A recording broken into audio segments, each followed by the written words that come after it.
إنا نحن نزلنا الذكر وإنا له لحافظون آمنت بالله صدق الله العظيم۔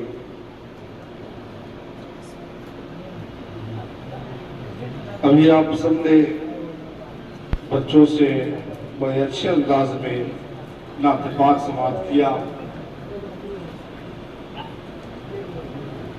ہم اور آپ قرآن مقدس کے ختم کی محفل میں بیٹھے ہیں۔ علماء کرام بزرگان دین کا یہ طریقہ رہا کہ یہ جو محفل ہوتی ہے یہ بہت پاک محفل ہوتی ہے۔ ایسی محفلوں میں بیٹھ کر ہمیں اپنے لیے، اپنے ماں باپ کے لیے دعائیں کرنی چاہیے۔ ایسی محفلوں میں اللہ تعالیٰ دعائیں قبول فرماتا ہے۔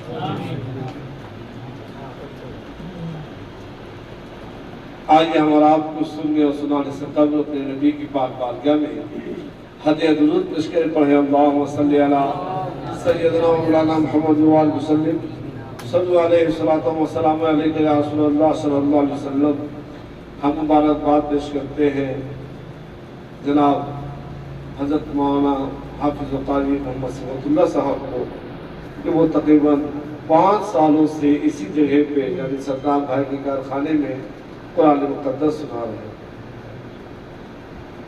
اور ان کی سرپرستی فرما رہے ہیں پیکر اخلاص و محبت حضرت العلامہ مولانا محمد اسرار الحق رونق صاحب، جو ان کے لیے ان کے سرپرست بھی ہیں، گارجین بھی ہیں اور باپ کی طرح ہیں۔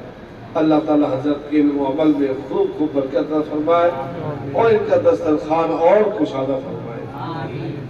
حافظ وسیم صاحب تشریف رکھتے ہیں، حافظ امجد صاحب ہیں، حافظ ذکی صاحب ہیں۔ دیکھیں ایک بات سنیں، ابھی آپ سب صدام بھائی کے بچوں سے نعت پاک سن رہے تھے۔ یہ نعت پاک سننا، یہ پڑھنا، یہ سب عبادت ہے۔ یہ نہیں پڑھ رہے ہیں بلکہ اللہ کے رسول کے سامنے حضرت حسان بھی پڑھتے تھے اور نبی ان کے لیے اہتمام کرتے تھے۔ یہ دیکھیے آپ لوگ ایسے بیٹھے، ہم لوگوں کو اسٹیج پہ بٹھایا، پھول پہنایا، مالے پہنایا، پھول ڈالا۔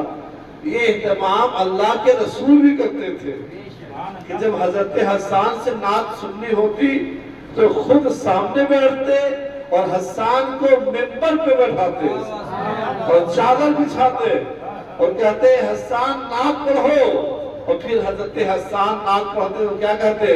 وَأَحْسَنَ مِنْكَ لَمْ تَرْتَدْ عَيْنِي وَأَجْمَلَ مِنْكَ لَمْ تَلِدِ النِّسَاءُ خُلِقْتَ مُبَرَّأً مِنْ كُلِّ عَيْبٍ كَأَنَّكَ قَدْ خُلِقْتَ كَمَا تَشَاءُ۔ سمجھا آپ نے؟ کوئی حضرت حسان کہتے ہیں وَأَحْسَنَ مِنْكَ لَمْ تَرْتَدْ عَيْنِي، یا رسول اللہ میری آنکھوں نے آپ سے بہتر کوئی دیکھا ہی نہیں، بلکہ دوسرے میں سے فرمایا وَأَجْمَلَ مِنْكَ لَمْ تَلِدِ النِّسَاءُ، یا رسول اللہ میری آنکھیں آپ سے بہتر کیسے دیکھتی جب کسی عورت نے ایسا بچہ جنا ہی نہیں۔ تو نبی کو اپنی طرح نہ سمجھنا، نبی کو سب سے اچھا سمجھنا، نبی کو مخلوق میں سب سے بہتر سمجھنا، یہ کسی امام احمد رضا کا عقیدہ نہیں ہے بلکہ یہ عقیدہ تمام صحابہ کا ہے، تمام اولیاء کا ہے، تمام غواص کا ہے، تمام اقطاب کا ہے، تمام علماء کا ہے۔ ہاں اس عقیدے کو امام احمد رضا نے اپنے زمانے میں تازہ کیا اور کہا یہی بولے سدرہ والے جبنے جہاں کے کھالے سبھی مائلے چھان ڈالے، تیرے پائے کا نہ پایا، تجھے جگ جگ بنایا، تجھے جگ جگ بنایا۔ یا رسول اللہ، یا رسول اللہ، حضرت اعلیٰ حضرت جشن مکمل قرآن، جشن مکمل قرآن۔ تو حضرت رسول اللہ سے محبت کرنا اور ان کو سب سے اچھا ماننا۔ پتہ نہیں کچھ لوگ پیدا ہو گئے لکھ دیا اپنی کتابوں میں کہ نبی سے کوئی آگے بڑھ سکتا۔ ارے مردود، جب نبی سے محبوب آگے نہیں بڑھا تو کوئی مردود کیسے بڑھ سکتا ہے؟ صدیق اکبر کہتے ہیں یا رسول اللہ آپ آ گئے ہیں، نماز کی حالت ہے، نماز پڑھا رہے ہیں صدیق اکبر، اور نبی آ گئے تو حضرت صدیق نماز میں بھی پیچھے ہو گئے، نبی کو آگے بڑھا دیا۔ تو نبی کے پیچھے رہنا یہ محبوب کی قسمت ہے، اور نبی کے آگے بڑھنا یہ مردود کی عادت ہے۔ تبھی وہ امام فرماتے ہیں تجھ سے اور جنت سے کیا مطلب منکر دور ہو، ہم رسول اللہ کے ہیں، جنت رسول اللہ۔ سبحان اللہ، سبحان اللہ۔ اللہ کے رسول صلی اللہ علیہ وسلم کو اللہ نے سراپا معجزہ بنا کر کے پیدا فرمایا، اور دو معجزے ایسی عطا فرمائے جو رہتی دنیا کے لیے چیلنج ہے۔ ایک معجزہ معجزہ قرآن ہے، اور دوسرا معجزہ معراج ہے۔ دیکھیے ہمارا اسلام 100 سال کی نہیں آیا، 200 سال کے لیے نہیں آیا کہ کوئی یہ سوچے کہ ہم 2024 میں اسلام کو ہندوستان سے ختم کر دیں گے، یہ ان کا عقیدہ ہوگا۔ ابھی آپ نے سنا حضرت اللہ مولانا ثاء الحق صاحب سے، ہے قول خدا ہے قول محمد، فرمان نہ بدلا جائے گا، بدلے گا زمانہ لاکھ مگر قرآن نہ بدلا جائے گا۔ اور آپ نے دیکھا کہ وہ 26 آیتیں جو نکالنے کا دعویٰ کر رہا تھا وہ خود ہی بدل گیا۔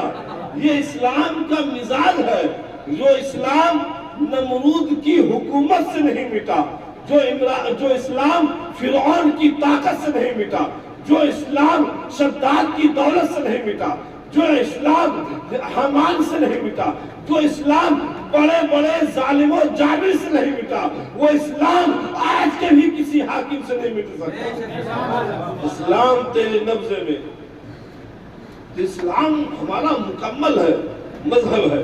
تو اللہ تعالیٰ نے اس اسلام کو کب تک لیے پیدا کیا ہے؟ جب تک کہ دنیا رہے گی، جب تک کہ قیامت نہ آ جائے۔ اس لیے کہ میرے نبی کے بعد کوئی نبی پیدا نہیں ہو سکتا، میرا نبی آخری نبی ہے۔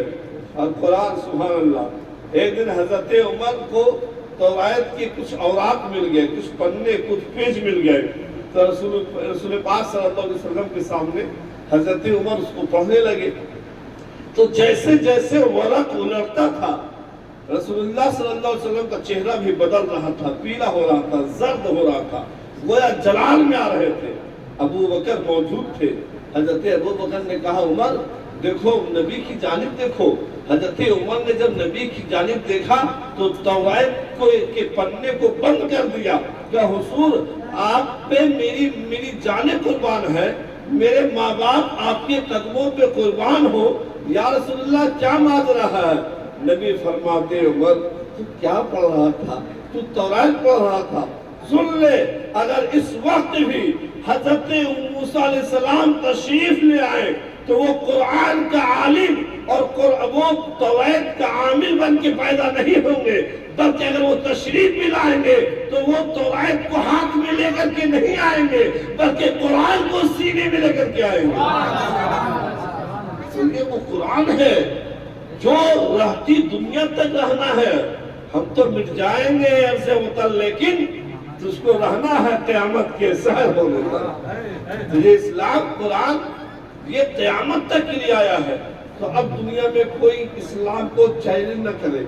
یہ دیکھو ہم یہاں تک پہنچ گئے، اسلام یہیں تک ہے۔ یہ دیکھو ہم وہاں تک پہنچ گئے، اسلام یہیں تک ہے۔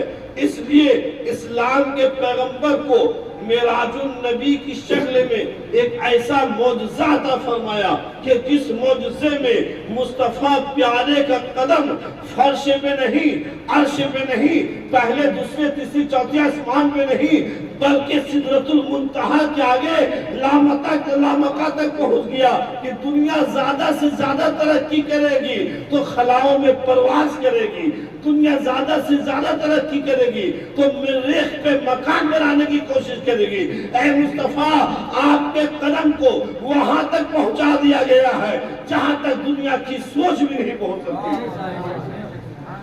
اسی لیے اچھا جب یہ معراج کا واقعہ پیش آیا تو یہ معراج کے واقعے کے بعد کچھ لوگوں کو بڑی تکلیف ہوئی، کچھ لوگوں کو لگا کہ یہ کیسے ہو سکتا ہے اسلام ماننے والا مذہب ہے، اس کو زیادہ ٹٹولنے والا مذہب نہیں ہے۔